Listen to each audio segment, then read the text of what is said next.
Ja, die Damen und die Herren, ehe ich mit meiner Konferenz aufhängen, will ich für dich eine ganz große Merci sagen, dem Herr Pastor von der Kathedrale, dem Herr Henri Amus. Er hat Freundlichkeit, mich schon auf der Gar aufzuholen und mich halt bei Franziskanerin zu bringen. Aber vor allem will ich ein Merci sagen, dass er mich invitiert hat für diesen Abend, 4 Abend sozusagen von der großen Muttergottes-Oktav heute zu Lützeburg. Wie er mich gefragt hat, habe ich einen Moment gezeigt, ob ich auch so sollte. Ich habe noch die vielen Lützeburger Historiker gedurcht, die sich mit der Geschichte von der Trägerin befasst haben, die dick kompetent Bücher geschrieben haben, an wunderbaren Artikeln über die Verehrung von der Trägerin. Und ich habe mir gedacht, was willst du, kleine Regionalhistoriker aus dem Ausland, von der anderen Seite von der Sauer, da noch etwas Neues sagen. Auf der anderen Seite habe ich mir gedacht, das ist vielleicht nicht verkehrt, das ist vielleicht ganz gut, wenn ein Historiker, den sich mit der Geschichte von der Verehrung von der Trägerin an die Gebiete befasst wird, die früher mal zu Lützeburg gehört haben und die zu Deutschland gehören, dass denen auch gerade über die Verehrung an die Gebiete etwas erzählt, 4 Abend von der Oktav.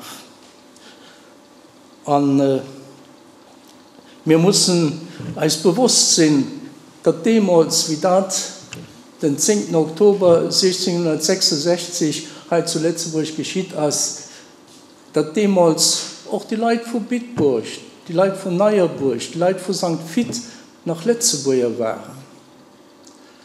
Und wir haben nicht vergessen, dass das, was damals hier an der Stadt geschieht, ist, auch etwas mit Eis zu tun hat. Das ist auch Eissache.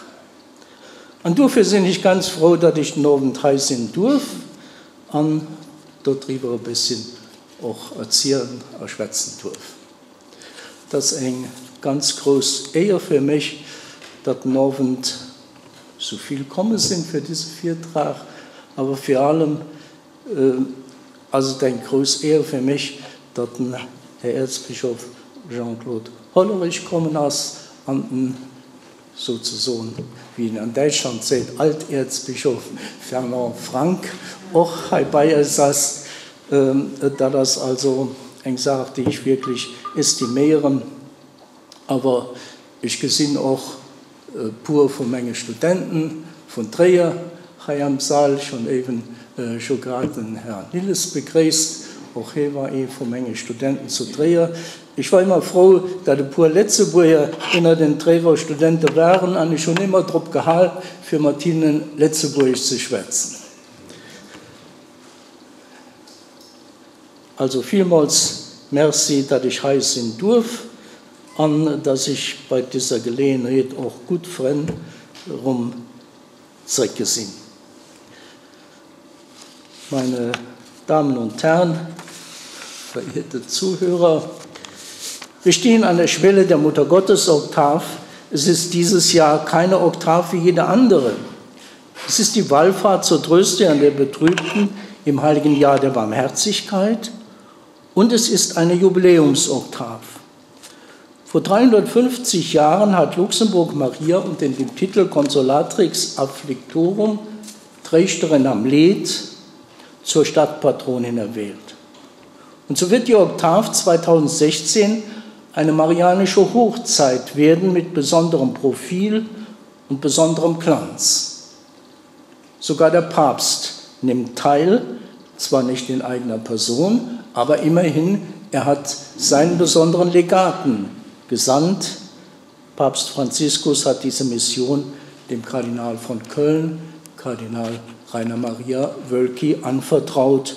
Und er wird am 1. Mai in der Kathedrale die Botschaft des Heiligen Vaters überbringen.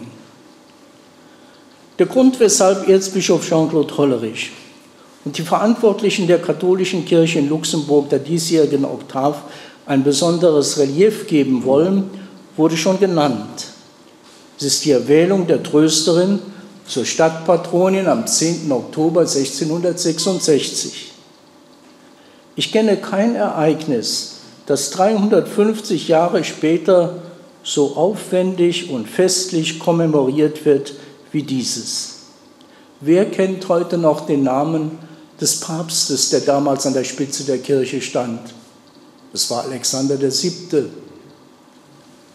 Selbst die königsfrömmsten Royalisten in Frankreich organisieren in diesen Tagen keine Feiern zu Ehren des Sonnenkönigs von Versailles, der damals von ganz Europa angehimmelt wurde. König Ludwig XIV., Louis XIV. Vor seiner aggressiven Expansionspolitik haben seine Nachbarn gezittert, nicht zuletzt Luxemburg. Diejenigen, die damals das Sagen hatten, sind längst vergessen. Aber was vor 350 Jahren in der Stadt Luxemburg geschah, ist noch immer in frischer Erinnerung. Dieses Ereignis zieht besonders in diesem Jubiläumsjahr seine Kreise bis an die Grenzen des Landes. Wenn von den Grenzen des Landes die Rede ist, denken die Luxemburger von heute unwillkürlich an ihr Ländchen, an das nach 3 Amputationen klein gewordene Großherzogtum. Es ist das Kernland des alten Herzogtums. Die Grenzen des Landes verlaufen heute durch die Täler von Our, Sauer und Mosel. Sie reichen nicht mehr bis Diedenhofen bzw. Thionville, bis Longwy, bis Arlon, Arles oder Bastogne. Seit Luxemburg um die Mitte des 19. Jahrhunderts endgültig seine Souveränität in den heutigen Landesgrenzen erlangt hat, ist die Verehrung der Stadt- und Landespatronin mehr denn je zu einer nationalen Andacht geworden. Sie schließt die Menschen aus den Regionen des selbstständigen Großherzogtums und des heutigen Erzbistums unter dem Schutzmantel der Trösterin eng zusammen und lässt sie besonders in schweren Zeiten, und hier denke ich vor allem an die schlimmen Geschehnisse der Nazizeit, fest zusammenstehen. Es ist verständlich, aber doch auch bedauerlich, dass die Luxemburger Historiker, von wenigen Ausnahmen abgesehen, ihre Recherchen und Darstellungen in einer stillschweigenden Selbstbeschränkung gewöhnlich an den heutigen nationalstaatlichen Grenzen Luxemburgs enden lassen. Als Maria Patronin der Stadt wurde, waren die Arler und die Leute von Bastogne, die Neuerburger und die Bürger von Bitburg auch noch Luxemburger. Und nicht weniger als die Bewohner von Echternach, Remisch oder Diekirch. Wir müssen deshalb das Ereignis von 1666, und das gilt erst recht für das Ereignis 12 Jahre später, am 20. Februar 1678, wir müssen dieses Ereignis in den größeren Rahmen des alten Herzogtums hineinstellen. Auch die heute jenseits der modernen Grenzen liegenden altluxemburgischen Gebiete waren von jenem Ereignis tangiert. Auch sie haben ihre Bausteine eingefügt in das Heiligtum der Patrona Civitatis et Patriae Luxemburgensis. Was vor 350 Jahren geschah, war ein Gipfelereignis in der Geschichte des Luxemburger Landes. Gipfelereignisse fallen nicht vom Himmel. Gipfel und Wipfel gibt es nur, wenn tiefe Wurzeln den Baum tragen. Der Erwählungsakt vom 10. Oktober 1666 wurzelte tief im Mutterboden des damals neu erstarkten Katholizismus nach dem Reformkonzil von Trient.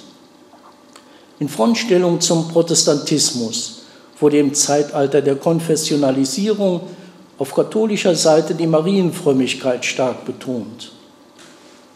Luxemburg stand damals unter spanischer Herrschaft. König Philipp II. Trat energisch für die katholische Sache ein. Diese Linie setzte seine Lieblingstochter Isabella, die mit Albert dem Erzherzog von Österreich verheiratet war, unbeirrt fort, als die beiden von Brüssel aus als Generalstatthalter der Spanischen Niederlande auch das Herzogtum Luxemburg regierten. Die Marienverehrung des frommen Herrscherpaares zeigte sich vor allem darin, dass sie den Wallfahrtsort Scherfenheuvel oder Montaigu in Brabant auszeichneten und nach Kräften förderten. Alljährlich pilgerten sie dorthin. Sie ließen über dem dortigen Gnadenbild eine aus Eichen geschnitzte Statue der Mutter Gottes mit dem Jesuskind, die barocke Rundkapelle gleichsam als prächtigen Schrein für das nach spanischer Art bekleidete Gnadenbild errichten. Montaigu war nicht ohne Einfluss auf die spätere Luxemburger Andacht zur Trösterin der Betrübten, auch wenn dieser Wallfahrtsort jenseits der Grenzen des Herzogtums Luxemburgs und der Grafschaft Chiny lag. Auch innerhalb dieser Grenzen gab es alte Verehrungsstätten der Mutter Jesu. Alte Verehrungsstätten, die in nachtridentinischer Zeit neu aufblühten. Denken wir an die Girster-Klause bei Rosport, an der Sauer, an die Schwarze Notmutter Gottes in Luxemburg-Grund, an die Marienkapelle von Vianden, vor allem aber an Aviot. Aviot im heute französischen Lothringen. Das dort verehrte spätmittelalterliche Marienbild trägt den Titel Souverain du Luxembourg. Es steht mit diesem Titel noch immer im Chor der gotischen Kathedrale, die wie vom Himmel gefallen inmitten der wenigen Bauernhäuser und Gehöfte majestätisch aufragt. Nach dem Pyrenäischen Frieden von 1659 wurden Aviot und das Umland von Luxemburg abgetrennt und Frankreich zugeschlagen. Man hat vermutet, der Verlust von Aviot mit seinem Kult des Souverain du Luxembourg habe die Jesuiten in Luxemburg bewogen, gleichsam als Ersatz die Erhebung der Trösterin der Betrübten zur Stadtpatronin von Luxemburg zu betreiben. Monsignor Jean Hengen, der frühere Erzbischof und ein kompetenter Kenner der Luxemburger Wallfahrtsgeschichte, war dieser Meinung. Er war der Meinung, dass der Stadtmagistrat diese Lücke, wie er sagte, 1666 habe schließen wollen. Doch ich meine, die Voraussetzung dieser Annahme, dass nämlich die neue Grenze den Luxemburgern den Zugang nach Aviot erschwert, ja geradezu unmöglich gemacht hätte, trifft nicht zu. Aviot blieb weiterhin ein Pietätszentrum für die ganze Region. Zu beachten ist auch, dass die neuen politischen Grenzen keine Auswirkungen auf die kirchliche Gliederung hatten.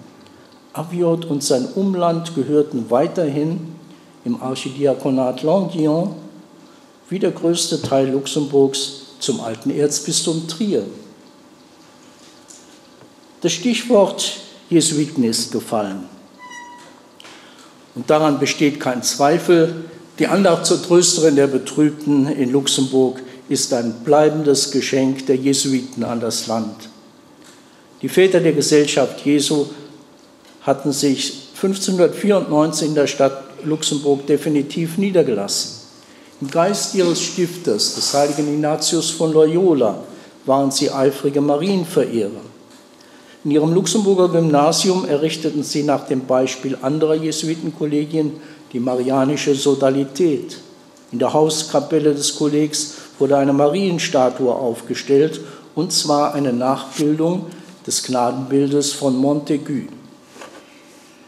Verständlicherweise wollten die Jesuiten in der Hauptstadt der südlichsten Provinz der Spanischen Niederlande gerade dieses Marienbild bekannt machen und zu Ehren bringen. Dieses Marienbild, das dem ihnen so gewogenen Herrscherpaar Albert und Isabella so viel bedeutete. Wir brauchen aber hier die Geschichte dieses Marienbildes in der Hauskapelle der Luxemburger Jesuiten nicht weiter nachzugehen. Die Zukunft gehörte einer anderen, aus Lindenholz geschnitzten Marienstatue, deren Herkunft bis heute nicht restlos geklärt ist. Es ist das heutige Gnadenbild der Consolatrix Afflictorum in der Kathedrale. Inmitten des prächtigen Oktavaltars, der auch in diesem Jahr Jubiläum feiert, vor 250 Jahren wurde dieser prächtige Altar verfertigt.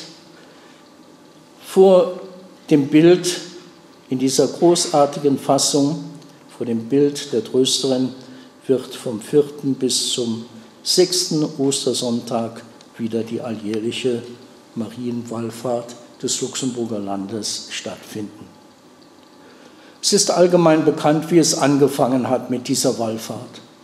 Am 8. Dezember 1624, dem Fest Mariä Empfängnis, führte der aus Diedenhofen bzw. Thionville stammende Jesuitenpater Jacques Brocard eine Prozession von Schülern des Kollegs hinaus vor die Festungsmauern der Stadt. Sodalen der Marianischen Kongregation trugen eine Statue der Immaculata, das heutige Gnadenbild. Die Statue wurde am Fuß eines Kreuzes aufgestellt, das wenige Wochen zuvor dort errichtet worden war. Der Bildstock in Stadtnähe wurde von vielen aufgesucht. Schon im folgenden Jahr begann auf Drängen von Pater Brocard der Bau einer Marienkapelle. Ihre Fundamente wurden kürzlich wiedergefunden. Die Präsenz hoher geistlicher und weltlicher Persönlichkeiten bei der Grundsteinlegung zeigt, wie diesem Vorhaben von Anfang an ein expansives Potenzial innewohnte, das bis an die Grenzen des Landes reichte. Die ersten Steine legten die beiden anwesenden Äbte, Abt Pierre Roberti von der Münsterabtei und Abt Johann Agricius Reckingen von St. Maximin in Trier, der als das Haupt des luxemburgischen Klerus angesehen wurde.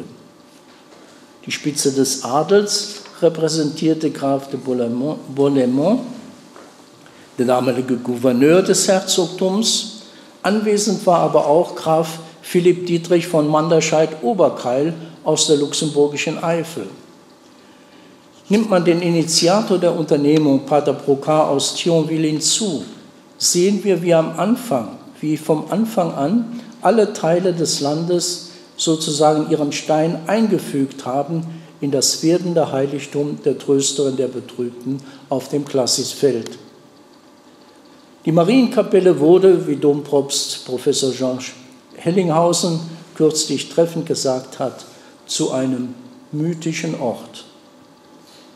Sie war bis zu ihrer Profanierung und Zerstörung infolge der Französischen Revolution nahezu 2 Jahrhunderte lang die Heimstatt des Gnadenbildes der Trösterin. Am 10. Mai 1628 hatte der Trierer Weihbischof Georg von Helfenstein die Kapelle eingeweiht. Derselbe Weihbischof, als Germaniker ein Jesuitenschüler, hatte 7 Jahre zuvor auch die neu erbaute Jesuitenkirche, die heutige Kathedrale, konsekriert. Bei der Einweihungsfeier der Marienkapelle wurde gewiss daran erinnert, dass die erste heilige Messe schon am 5. August des Vorjahres, am Fest Maria Schnee, 1627, vor dem Bild der Consolatrix gefeiert worden war. Und darin hatte Pater Brocard seinen Dank öffentlich der Mutter Jesu dargebracht, weil sie ihn, und davon war er fest überzeugt, von der tödlichen Pestkrankheit errettet hatte, die ihn selbst im Jahr zuvor befallen hatte. In dieser Zeit großer Not bekam die Kapelle auf dem Classis und das dort verehrte Gnadenbild auch seinen Namen. Darüber liest man in dem von den Luxemburger Jesuiten herausgegebenen Luxemburger Mirakelbuch, ich zitiere: Derohalben haben die Patres ratsam eracht, der Kapelle zu geben den Namen unserer lieben Frauen der Trösterin, damit das Volk in allen seinen Nöten, Krankheiten und Beschwerden ein tröstlich Arznei und Beistand daselbst finden könnte, wie es dann wirklich geschehen durch Gottes Gnad und seiner heiligen Mutter, denen deshalb Dank und Lob sei in Ewigkeit. Soweit das Zitat. Zum Ruhm der neuen Marienwallfahrt werden in dem genannten Büchlein alle Gebetserhörungen und Krankenheilungen beschrieben. Es fällt auf, dass alle Wunderwerke der Trösterin, die in dem Jahrzehnt zwischen der Einweihung der Kapelle und ihrer Vergrößerung im Jahre 1640 registriert wurden, sich mit nur einer Ausnahme alle an Hilfesuchenden aus der Stadt Luxemburg ereignet haben. Das zeigt, dass die Verehrung der Trösterin der Betrübten in jenen Jahren hauptsächlich eine Sache der Einwohner der Festungsstadt blieb. Dort war diese Andacht aber nicht bloß eine Sache der Alten und Gebrechlichen, der Kranken, Hoffnungslosen und Verzweifelten. Die neue Andacht fand auch ein Echo in den Herzen der jungen Leute. Denken wir daran, dass es Schüler und Studenten des Jesuitenkollegs waren, welche die Immaculata-Statue am 8. Dezember 1624 zu ihrem Verehrungsort vor der Festungsmauer getragen hatten. Es war zudem die weibliche Jugend Luxemburgs in der Schule der Schwestern der Congregation de Notre-Dame, die bewusst die Andacht zur Trösterin pflegten. Patres der Gesellschaft Jesu waren bei den Schwestern, die von der Familie Wildheim aus Lothringen nach Luxemburg gerufen worden waren, als Seelsorger tätig. Einer von ihnen, der aus Irland stammende Dominikus Nugent oder Nugent, ließ in Köln ein Liederbüchlein drucken. Er widmete es der edlen und lieben Jugend der Stadt Luxemburg, namentlich den von den Schwestern der Kongregation betreuten Mädchen. In dem erwähnten Liederbuch gibt es 2 eigens zur Verehrung der Trösterin gedichtete Gesänge, ein deutsches und ein lateinisches Lied. Über dem lateinischen Gesang steht die Überschrift Ad Sanctam Mariam, Matrem Jesu, Consolatricem Afflictorum Luxemburgensem, zur heiligen Maria, der Mutter Jesu, der Trösterin der Betrübten zu Luxemburg. Wir dürfen uns vorstellen, dass die Schülerinnen der Kongregation diesen Mariengruß, Salve Mater Graziosa, sei gegrüßt, du Gnadenmutter, in der Klassiskapelle mehr als einmal gesungen haben. Das Lied kam zu unerwarteten Ehren und zu einer weltweiten Bekanntheit, als es 1987 zur Hymne des 17. Marianischen Weltkongresses in Kevelaer erklärt wurde.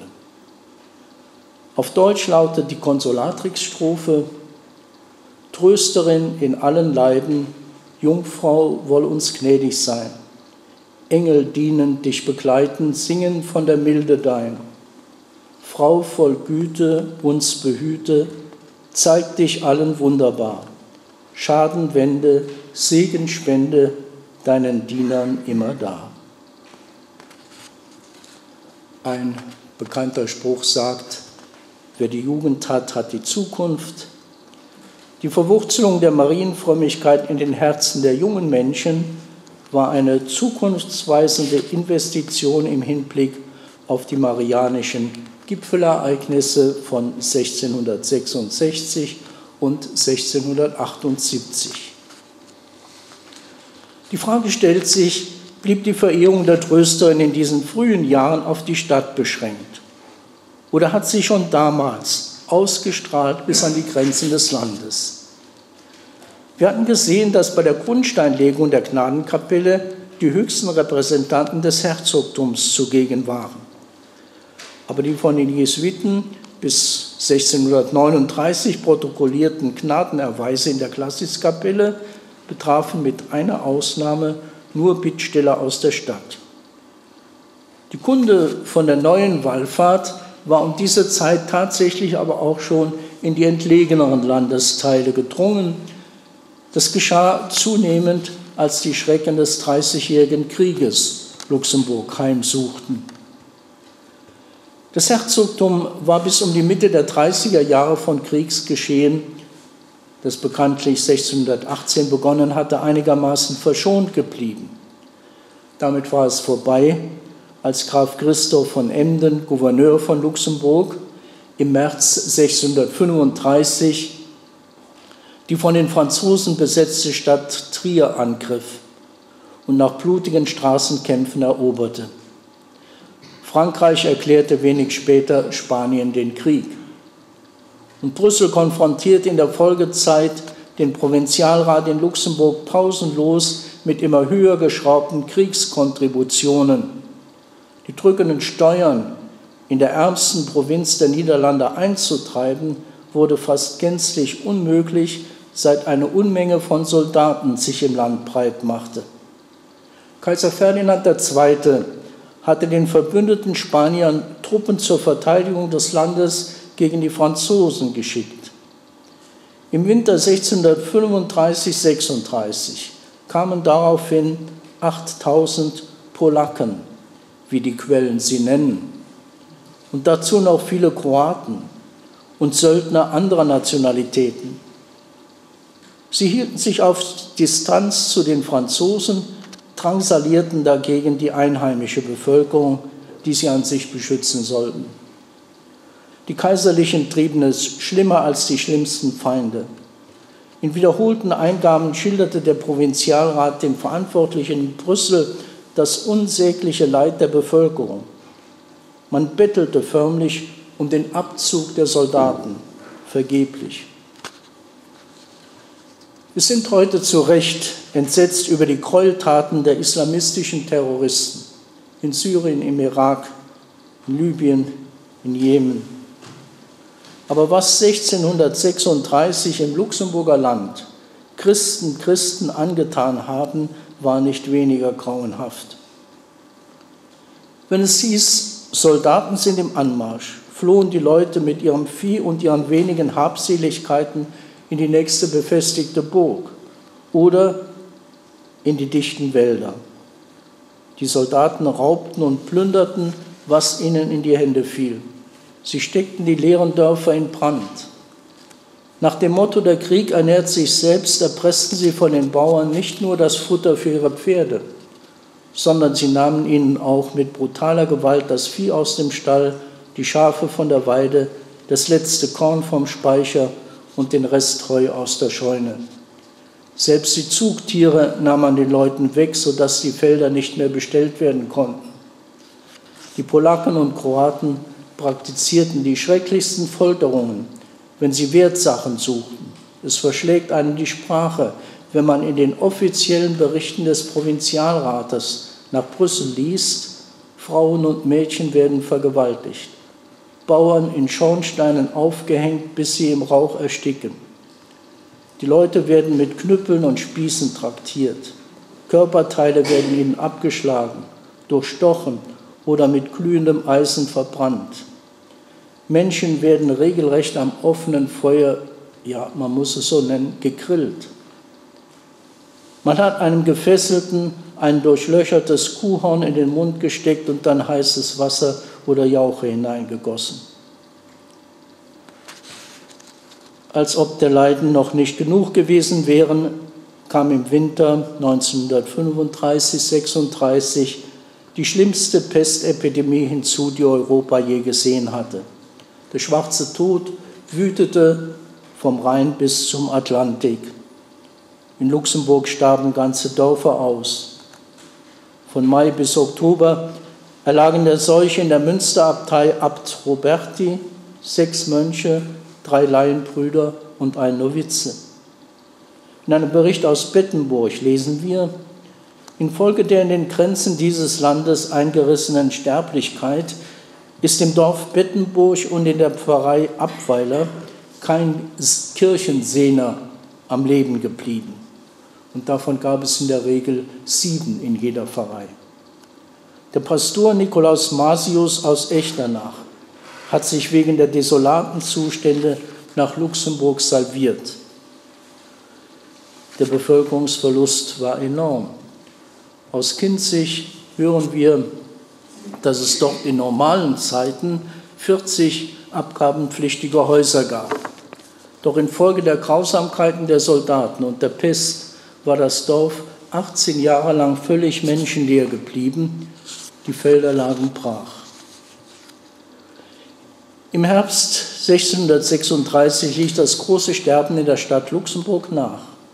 Ein besonderes trauriges Nachspiel blieb, das waren die vielen Kinder, deren Eltern Opfer der Pest geworden waren, in die nun ausgehungert in den Straßen vegetierten. Der Provinzialrat suchte sie bei Pflegeeltern unterzubringen, wo sie aber leider oft nichts Gutes erwarteten. Weil keine irdische Instanz imstande war, dieses grenzenlose Leid zu lindern und zu mindern, suchten die Menschen Hilfe von oben. Im Pestjahr 1636 gab ein Luxemburger Jesuit mit großem Erfolg ein Büchlein heraus, das den heiligen Hadrian als kräftigen Helfersheiligen gegen die Pest empfahl. Aber auch die Trösterin der Betrübten in der Klassiskapelle wird in jenen Wochen und Monaten eine Zuflucht für viele gewesen sein. Nicht nur für die Bewohner der Stadt, nein, bis an die Grenzen des Landes. Das beweist die Marienkapelle bei Dasburg an der Our. In diesem romantischen Dorf an der heutigen deutsch-luxemburgischen Grenze lebte damals auf der Burg der Kastellan und oranische Rentmeister Jakob Biewer. Er war verheiratet mit Susanna, einer geborenen Wildheim aus der Stadt Luxemburg. Es war die gleiche stadtluxemburgische Familie, die sich die größten Verdienste um die Andacht zur Trösterin erworben hat. 2 Jahre nach der großen Pestepidemie ließ das Ehepaar Biewer-Wildheim auf einem Felsen über Dasburg eine Marienkapelle errichten, und zwar, wie es in der Stiftungsurkunde heißt, pro avertenda peste, zur Abwehr der Pest. Allem Anschein nach ahmte der Rundbau dieser Marienkapelle die Rotunde des Luxemburger Heiligtums der Trösterin nach. Ähnliches beobachten wir in Oberkeil. Der Ort liegt heute im Kreis Bitburg-Prüm. Er war der Residenzort der Grafen von Manderscheid-Keil. Wir hatten gesehen, dass Graf Philipp Dietrich von Manderscheid bei der Grundsteinlegung der Klassiskapelle anwesend war. Der Graf von Manderscheid wurde, nachdem Graf Emden an der Pest gestorben war, im März 1636 zum Gouverneur des Herzogtums Luxemburg ernannt. Als solcher hat er sich allerdings in der damaligen Pestzeit nicht besonders ehrenvoll verhalten. Er hat sich bald abgesetzt. Der Gouverneur ließ Stadt und Land im Stich und zog sich auf sein Schloss in Oberkeil zurück, wo er versuchte, seine Besitzungen gegen Freund und Feind zu sichern. Wahrscheinlich hat ihn auch die Angst vor der Pest aus der Stadt getrieben. Bezeichnend ist jedenfalls, dass er wenig später auf einem Hügel oberhalb seines Residenzortes Oberkeil eine Kapelle errichten ließ. Der Zentralbau war höchstwahrscheinlich dem Rundbau der Klassiskapelle in Luxemburg nachempfunden. Kapellenpatronin wurde Maria, allerdings unter dem Titel Mater Dolorosa, Schmerzensmutter. Als Nebenpatrone kamen hinzu die Pestheiligen Sebastian und Rochus sowie, und das ist besonders auffällig, Hadrian und seine Tochter Natalia, also gerade jene Heilige, die als besonders kräftige Helfer gegen die Pest von einem Luxemburger Jesuiten empfohlen worden waren. Das Hadriansfest am 8. September wurde in der Folgezeit sogar zum Hauptfest der Kapelle und der ganze Hügel erhielt den Namen Hadriansberg. Heute ist die Frohnert-Kapelle bei Oberkeil ein stimmungsvolles Marienheiligtum.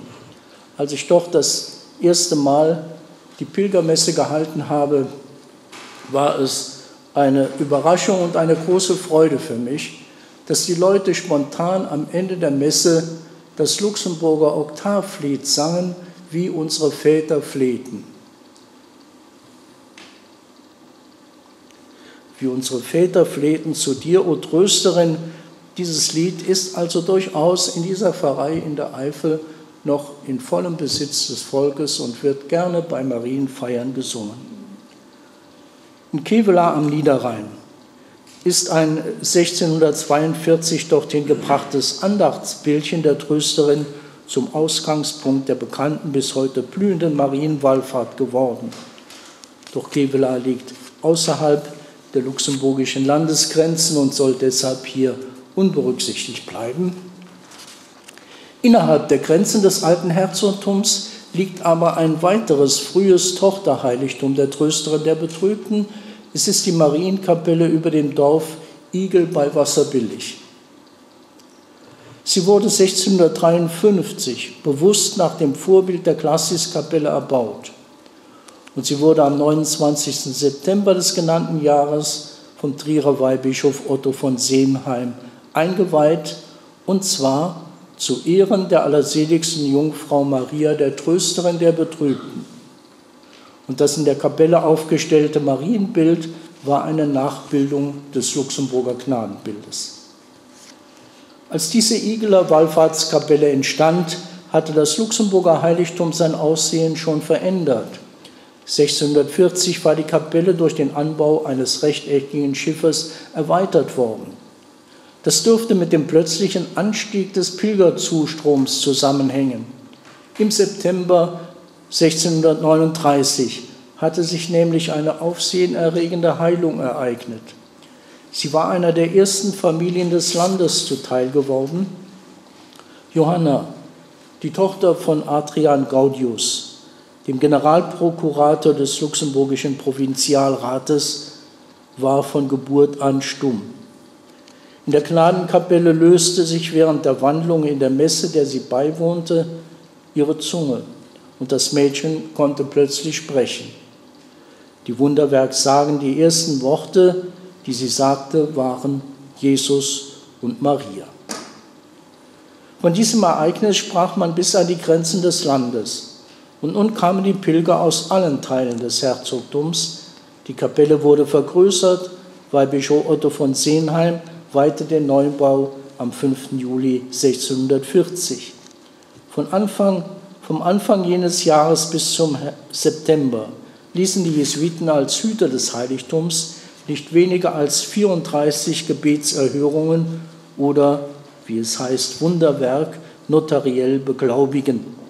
Die Geheilten kamen nun nicht mehr bloß aus der Stadt, sie kamen aus Orten des ganzen heutigen Herzogtums, aus Burscheid, Konstum, Echternach, Grevenmacher, Körig, Medernach, Schüttringen, Wasserbillig, aber auch aus der luxemburgischen Eifel, etwa aus der Stadt Neuerburg, aus Kruchten bei Neuerburg in der Grafschaft Vianden, aus Ferschweiler, Peffingen, Schankweiler oder aus Metzdorf an der Sauer, selbst aus der Stadt Trier und aus Piesport an der Mittelmosel.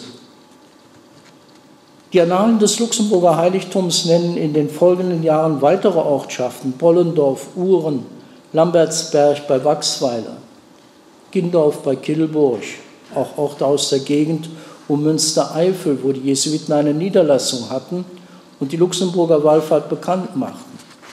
In den Annalen des dortigen Jesuitenkollegs wird 1641 berichtet, die Verehrung der Mutter Jesu hat merklich zugenommen, und zwar, wie es heißt, durch ein Büchlein über die Wunder der luxemburgischen Muttergottesstatue, das verschiedenen Ordenshäusern und Sodalitäten zum Lesen gegeben wurde. Dadurch seien manche bewegt worden, Zitat, diese wundersame Kapelle in Luxemburg zu besuchen. Die Jesuiten in Neuss am Niederrhein vermittelten Bittstellern Wachs von den Kerzen, die im Heiligtum der Trösterin in Luxemburg gebrannt hatten.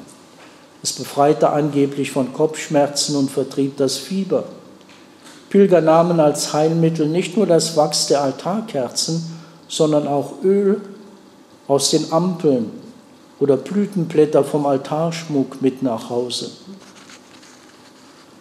Zur Verwurzelung der Luxemburger Marienandacht bis an die Grenzen des Landes trug nicht zuletzt die Gründung einer Bruderschaft unter dem Titel Mutter Jesu, Trösterin der Betrübten bei. Der Stifter der Wallfahrt und erste Direktor der Gnadenkapelle, Jacques Brocard, rief diese Bruderschaft ins Leben. Von den Bruderschaftsmitgliedern wurde erwartet, dass sie in der Wohnung ein Bild der Trösterin anbrachten und davor die täglichen Gebete verrichteten. An allen hohen Herren- und Marienfesten sollten sie beichten und kommunizieren. Sie sollten ein Agnus Dei bei sich tragen, sowie einen Rosenkranz und eine Medaille mit dem Bild der Trösterin. Die Weihe an die Trösterin sollte alljährlich erneuert werden, im Idealfall vor dem Gnadenbild in Luxemburg. Pater Brocard starb am 14. April 1660. Die Erwählung der Trösterin zur Stadtpatronin hat er also nicht mehr erlebt. Die Statuten der erwähnten Bruderschaft regen an, ganze Ortschaften sollten sich geschlossen Maria der Trösterin der Betrübten weihen und sie zu ihrer Schutzpatronin erwählen. Solche kollektiven Marienweihen hatte es in den spanischen Niederlanden schon zuvor gegeben, etwa 1622 in Namur oder 1634 in Lille und vor allem 1656 in Arlon. Es gab also Vorbilder für das, was in Luxemburg am 10. Oktober 1666 geschah. Das Gipfelereignis fiel nicht unverhofft aus den Wolken. Viele Wolken lagen indes in jenen Jahren über dem Land. Neue Kriegsgefahr drohte. Infolge des Friedensschlusses zwischen Spanien und Frankreich hatte Luxemburg weite Teile im Süden und Westen des Landes an Frankreich abtreten müssen. Von diesen nunmehr französischen Gebieten um Thionville, Montmedy, Danvillers, von diesen Gebieten aus bedrohten nun die Armeen des Sonnenkönigs Ludwigs XIV. Die Festungsstadt Luxemburg. Auch die Pest kam wieder. 1666 forderte der Schwarze Tod in der Grafschaft Vianden viele Opfer. Angesichts dieser Heimsuchung ergriff Pater Alexander Wildheim, der nach dem Tod von Jacques Brocard die Leitung der Wallfahrtskapelle übernommen hatte, die Initiative. Im September jenes Jahres ersuchte er den Gouverneur, den Präsidenten und die Mitglieder des Provinzialrates, Maria zur Patronin der Stadt Luxemburg zu erwählen. Diese Erwählung sollte die Dankbarkeit der Bevölkerung wegen der ihr auf die Fürsprache der Trösterin der Betrübten zuteil gewordenen Wohltaten ausdrücken. Pater Wildheim erinnerte besonders daran, dass die Stadt in den früheren langen Kriegsjahren nie von den Feinden eingenommen und geplündert worden war. Die Weihe sollte zugleich eine Bitte an die himmlische Patronin sein, auch in Zukunft Luxemburg ihr Wohlwollen zu zeigen, die Stadt beim katholischen Glauben zu bewahren und vor allem Unheil zu beschützen. Der Antrag wird die Autoritäten nicht überrascht haben. Der älteste Bruder des Direktors der Glassiskapelle, Eustachius Wildheim, war nämlich damals der Präsident des Provinzialrates. Er teilte seinem jüngeren Bruder Alexander am 27. September die Zustimmung des Gouverneurs und des Königlichen Rates mit. Die Richter und die Schöffen der Stadt stimmten am 5. Oktober zu. Und am 10. Oktober wurde in der Jesuitenkirche, in der heutigen Kathedrale, vor dem eigens dorthin übertragenen Bild der Consolatrix Afflictorum feierlich der Erwählungsakt vollzogen. Ein Pater, wahrscheinlich ein Jesuitenpater, sprach die Weiheformel vor, die von den Repräsentanten der Stadt nachgesprochen wurde. Heilige Maria, Mutter Jesu, Trösterin der Betrübten, wir Gouverneur, Präsident, Rat, Richter und Schöffen samt allen Bürgern und Einwohnern dieser Stadt Luxemburg erwählen dich heute in unserer und unserer Nachkommen Namen zu unserer Gebieterin und zu unserer Schutzfrau.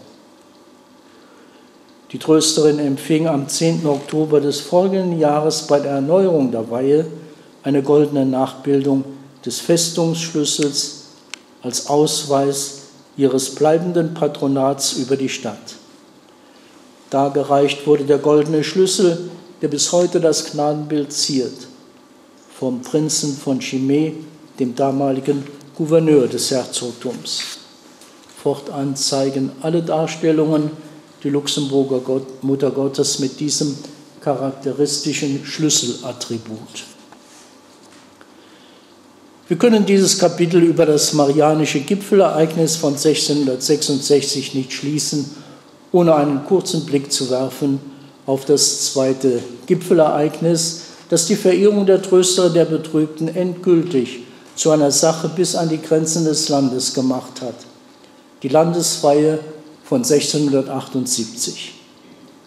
Sie wurde wie die Erwählung der Konsulatrix zur Stadtpatronin vorbereitet von Pater Alexander Wildheim, dem damaligen Direktor der Glassiskapelle.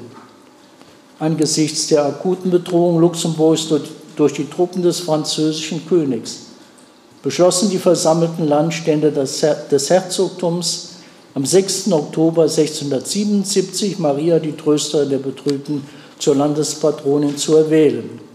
Der feierliche Erwählungsakt wurde am 20. Februar 1678 vor dem Gnadenbild in der heutigen Kathedrale vollzogen. Die damals ausgefertigten 3 Pergamenturkunden mit dem Siegel der 17 beteiligten Städte sind noch erhalten. Auf 2 Exemplaren lesen wir die Namen der heute zu Belgien in der Province de Luxembourg gehörenden Städte.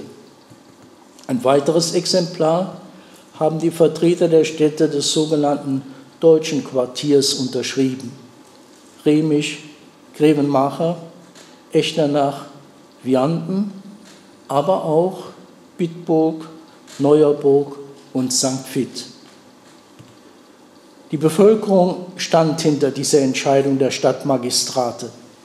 Dafür hatten vor allem die Volksmissionare des Luxemburger Jesuitenkollegs gesorgt.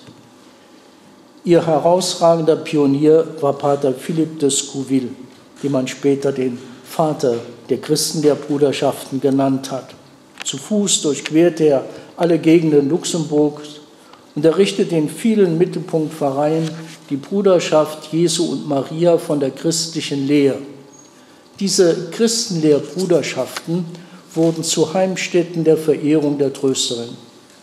Ein Jahr nach der Erwählung der Trösterin zur Stadtpatronin ließ Pater Scouville sein Bruderschaftsdirektorium in Trier drucken.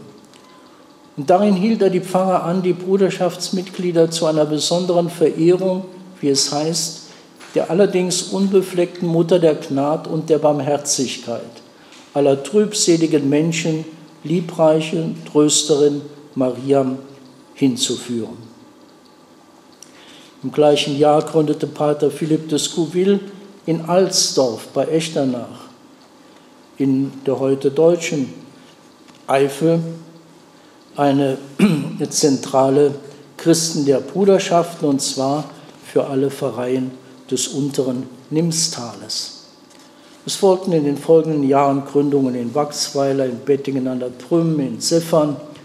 Im Umkreis der Landesweihe könnte man hier eigentlich alle Pfarreien des Bitburger Landes aufzählen, in denen diese Christenlehrbruderschaft von den Luxemburger Jesuiten gegründet worden ist. In den Landpfarreien pflegten die Jesuiten die Rosenkränze, Heiligenbildchen und Medaillen zu verteilen, und auf diesem Weg wurden zahlreiche Abbildungen des Luxemburger Gnadenbildes bis an die Grenzen des Landes verbreitet. Wir stehen an der Schwelle der Jubiläumsoktav 2016. Es ist nicht das erste Mal, dass ein Kardinal als päpstlicher Gesandter zur Oktav nach Luxemburg kommt. Aber die zahlreichen Events dieses Jubiläumsjahres geben der 350. Jahrfeier doch einen besonderen Glanz. Und auch das ist ein Novum.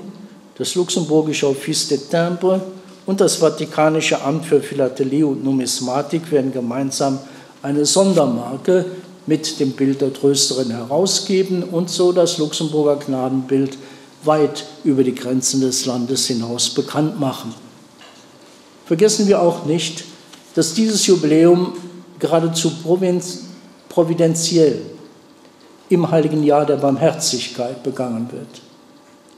Erzbischof Jean-Claude Hollerich hat in seinem Fastenehrenbrief beides sehr schön verbunden. Dort heißt es: Mir dürfe Maria selber urufen, an erfuhren als Mam von der Barmherzigkeit, Mater Misericordiae.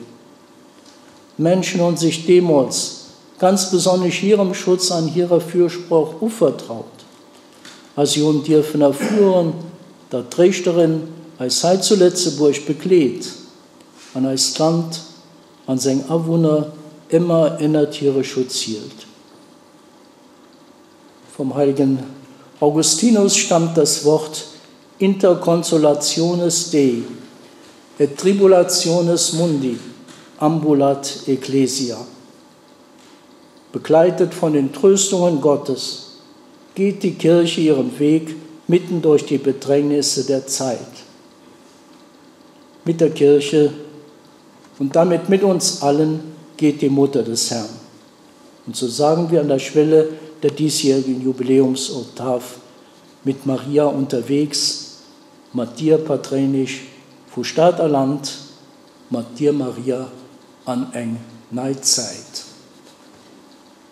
Vielmals merci, dass es so gedellig nur gelauscht hat.